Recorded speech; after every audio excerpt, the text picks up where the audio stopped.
Hi, I'm Dr. Jane of AskAnAlly.com. People write in on a regular basis because they're struggling with one type of conflict or another. Conflicts, perhaps especially in close relationships, tend to freak people out. The thing is, conflict is a good thing. It's normal and natural. It means there's an opportunity to learn and become closer. It means you're having honest and real interactions, and you aren't so enmeshed that you have lost yourself in the other person. Conflict can be our friend. Think back to conflicts in your life that have been truly resolved. At the end, doesn't it feel rather wonderful? Haven't you felt closer and more secure once the crisis was truly over? In fact, haven't you felt more in love, even a little giddy? There are things, however, that seem to get in the way of tolerating conflict well. We have different styles of dealing with conflict, and we misinterpret each other. Quiet, which might be fear, can look like disinterest or judgment. Outbursts, which can come from hurt and insecurity, can look like criticism and disgust. There are almost always issues under the issue we think we're in conflict about, and often we don't even realize it. Most often there are wishes and fears that are expressed through petty content and meaningless annoyances. We tend to believe we're vulnerable and that the other person has all the power. We don't realize that no one feels they have the power when they're engaged in a truly hostile conflict. Someone who feels empowered doesn't need to try so hard to win. We're generous and forgiving when we feel empowered.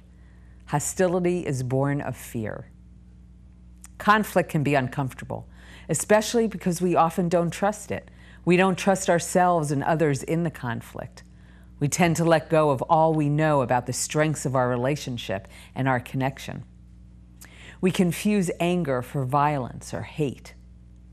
And we've been taught that conflict leads to separation or abandonment. Our society tends to either avoid conflict or use it as a weapon. The truth is, disagreement and friction can be a path to closeness. There are ways to handle conflict that give you the best chance of getting to that feel-good ending. Here are some of them. Create a safe space in which to talk. Turn off cell phones and other distractions. Sit down together when you both have time. If you need a neutral zone, go to a more public setting. If you need privacy, stay home. If each of you needs something different, compromise. The backyard or the far corner of a park works well. Take turns talking. It's helpful for each of you to repeat what you think the other has said to make sure that you're both on the same page.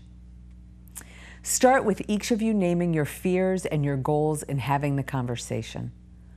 Each person has the responsibility to figure out and name how he or she has contributed to the problem. Together, create rules for fair fighting.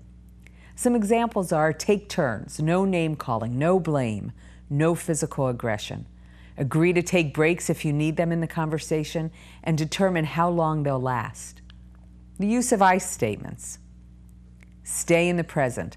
Keep the discussion about the last issue, not your entire history. No threats to end the relationship. If you make a decision to end things, it should not be done in the heat of a crisis. At the end of the conversation, make commitments about what you do want to do differently. Each of you name your own. And what can you thank each other for? Name what you're grateful to the other person for. The more you're able to identify the feelings and fears and wishes and needs that live under the specifics of the argument, the more satisfying the connecting the experience will be. So go forth and welcome that conflict.